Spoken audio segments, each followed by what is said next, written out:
Hi Freelancer, welcome to Season 3 of the Freelance Blueprint.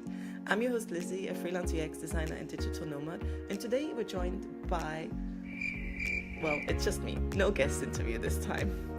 And I'll tell you why in a second. If you've been following the podcast from the beginning, you know I'm a big advocate for making work fit around your life rather than the other way around. And while I absolutely love interviewing people and learning about their freelance journeys, managing podcast interviews on top of freelancing full-time and opening a co-living space in Southeast Asia has been a bit of a challenge. So finding times that work across different time zones, sometimes rescheduling the interviews with the podcast guests, it was a bit difficult. But don't worry, those interviews are going to come back.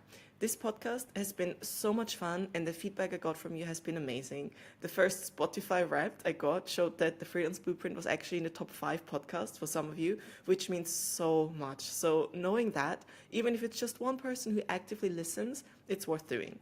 And I love connecting with other freelancers. You know me, you know that I use this podcast as an excuse to just chat to other fellow freelancers.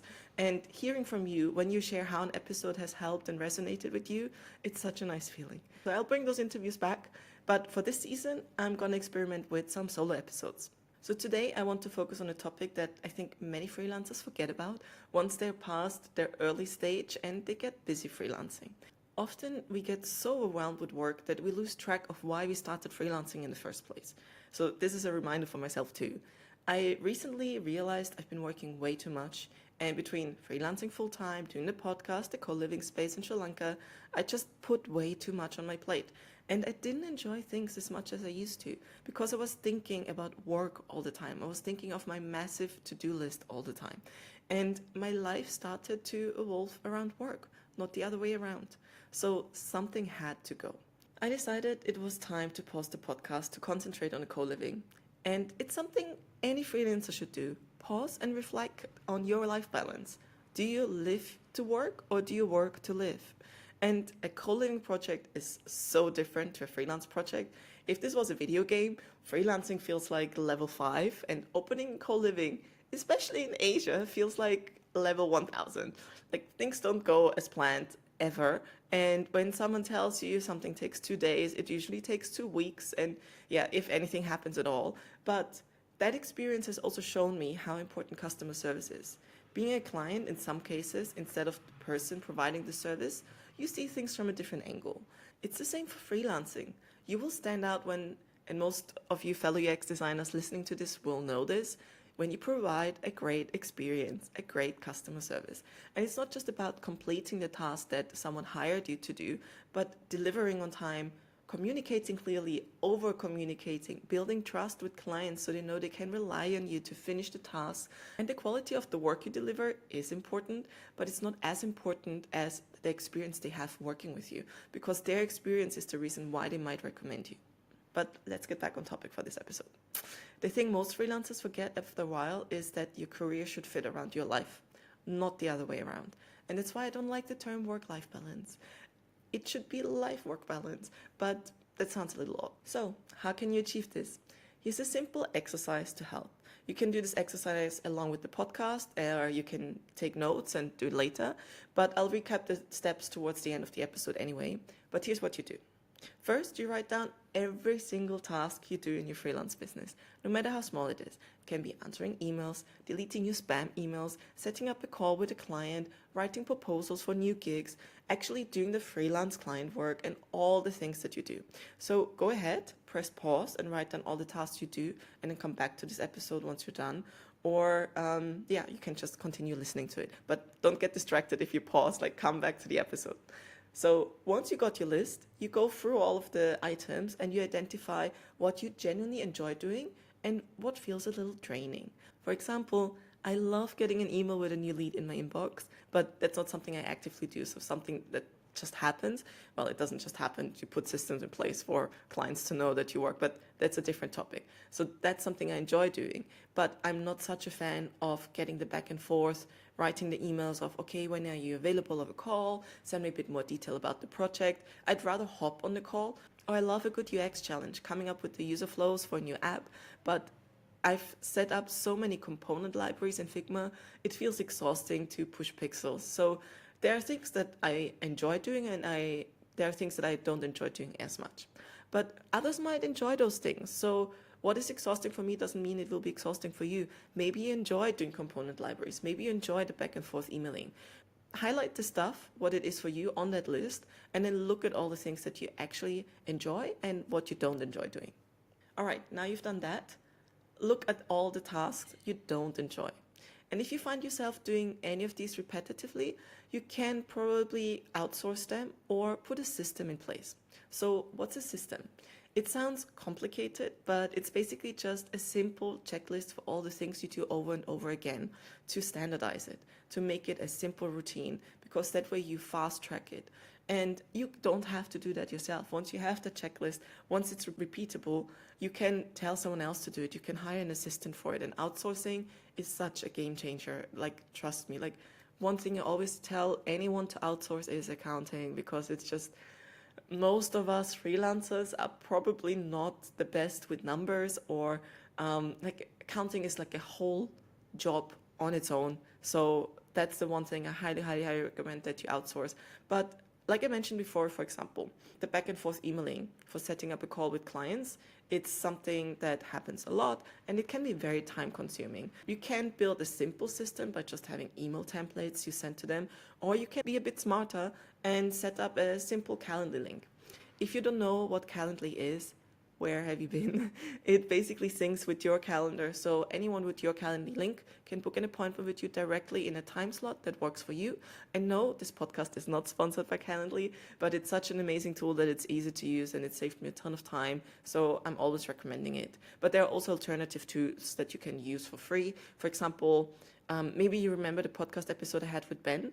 He is the founder of the Full Scope Freelancer, and it's basically one software for everything you would need as a freelancer. And it includes one of those booking systems where you can just send a link and people book into your calendar. So you can try that one out for free. If you want, I also can add the affiliate link that he put me in the description.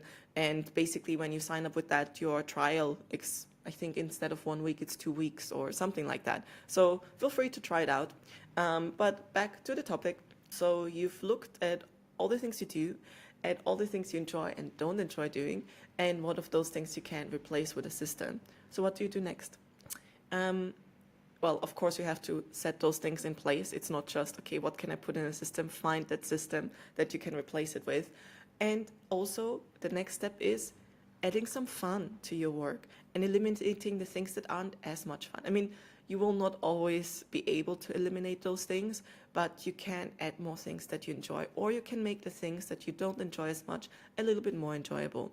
And for that, it's very important to set boundaries with your clients, but that's a different topic for a different episode. But for example, I try to reserve calls for a specific day each week so I can focus on the actual UX work and I don't get distracted all the time if someone asks me to hop on a quick call or sends me a Slack message. And I set these expectations with my clients from the start of our client relationship. And it might feel awkward, but it's crucial to establish those early on and always refer to your own policies, especially with long-term clients who may forget that you're not an employee, that you're a freelancer. Those boundaries make sure your clients don't cross a line and you don't burn out. It makes your work life sustainable and helps you maintain the freedom that's often something why we started freelancing in the first place. So how do you set boundaries with your client? I'm going to put that topic for the next episode.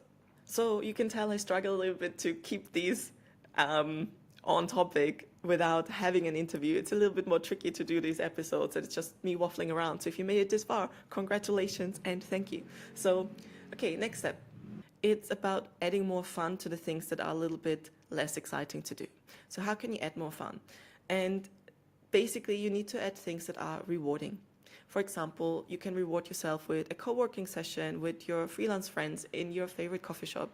Or if you finish the task that you've been pushing off all the time, you can reward yourself with a nice walk or a massage or whatever it is that you enjoy.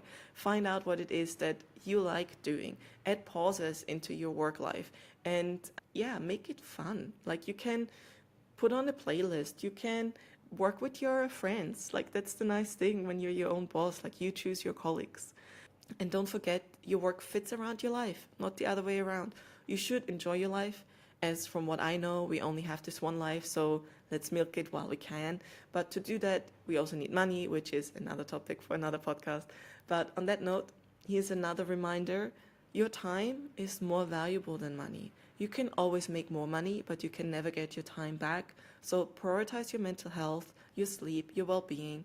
You don't want to wake up one day realizing you spent all your life working for something you end up never being able to enjoy because you pushed off the fun parts. This is also something I constantly remind my coaching clients. Make your work fit around your life, not the other way around.